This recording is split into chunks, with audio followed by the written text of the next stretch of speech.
అసెంబ్లీలో ఉమ్మడి అసెంబ్లీలో చాలామందికి పాత్రికేయ మిత్రులకు మీడియా మిత్రులకు తెలుసు. కాంగ్రెస్ పార్టీ అధికారంలో ఉన్నప్పుడు యనమల రామకృష్ణ గారు పిఎస్సి చైర్మన్ అయినారు. నాగం జనార్దన్ రెడ్డి గారు పిఎస్సి చైర్మన్ అయినారు. అయితే అట్లనే యతిరాజారావు గారు పిఎస్సి చైర్మన్ అయినారు. ఇంకా నాగం జనార్దన్ రెడ్డి గారు అయినప్పుడైతే ఇట్లనే ఆ రోజు కూడా ముఖ్యమంత్రి వైఎస్ రాజశేఖర రెడ్డి గారు నాగం జనార్దన్ రెడ్డి గారి పేరుని ప్రతిపక్ష నాయకుడు చంద్రబాబు నాయుడు గారు ప్రపోజ్ చేస్తే వైఎస్ రాజశేఖర రెడ్డి గారు ముఖ్యమంత్రిగా ఆయన ఆబ్జెక్షన్ తీసుకున్నాడు, ఆయన వద్దు అని. అప్పుడు స్వయాన స్పీకర్ గారు కిరణ్ కుమార్ రెడ్డి గారు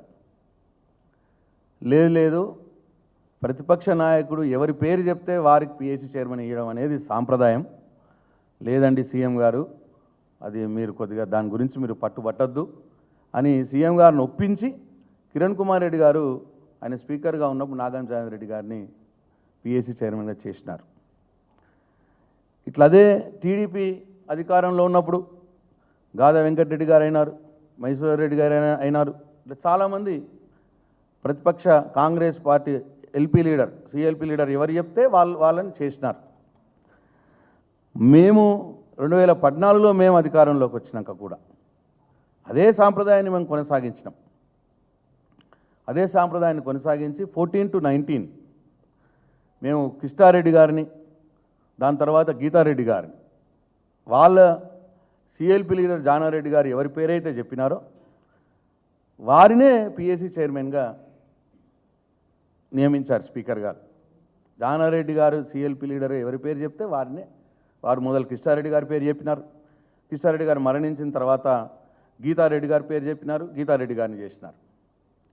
అట్లనే తర్వాత 19 to 22, 23లో 18 to 23లో అప్పుడు మెయిన్ అపోజిషన్ పార్టీగా ఎంఐఎం ఉంటే ఎంఐఎం పార్టీ వాళ్ళు అక్బరుద్దీన్ గారికి ఇవ్వమంటే అక్బరుద్దీన్ గారికి ఇచ్చినాం.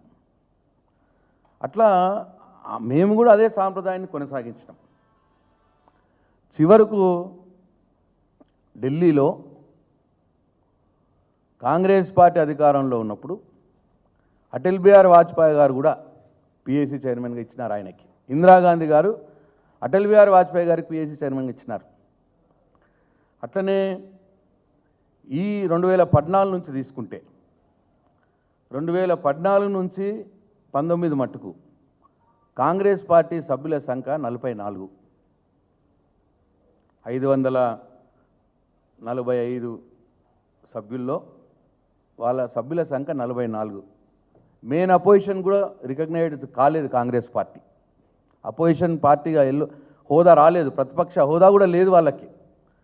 ప్రతిపక్ష హోదా లేకున్నా కాంగ్రెస్ పార్టీ ఎవరిని సూచిస్తే వారిని మొదలు కేవి థామస్ గారిని, తర్వాత ఖర్గే గారిని, థామస్ గారిని ఖర్గే గారిని 2014 to 16 థామస్ గారు, 2016 to 19 ఖర్గే గారు పిఎస్సి చైర్మన్గా మోడీ గారు స్పీకర్ గారు చేసినారు, లోక్సభ స్పీకర్ గారు.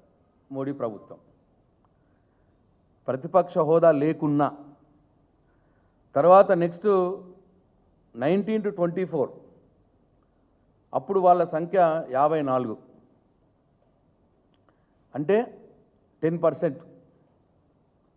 క్లోజ్లీ 10% సంఖ్య ఉన్న కాంగ్రెస్ పార్టీకి అప్పుడు వాళ్ళు అధీర్ రంజన్ చౌదరి గారి పేరు సూచిస్తే కాంగ్రెస్ పార్టీ ఆయనని పిఎస్సి చైర్మన్గా చేసినారు.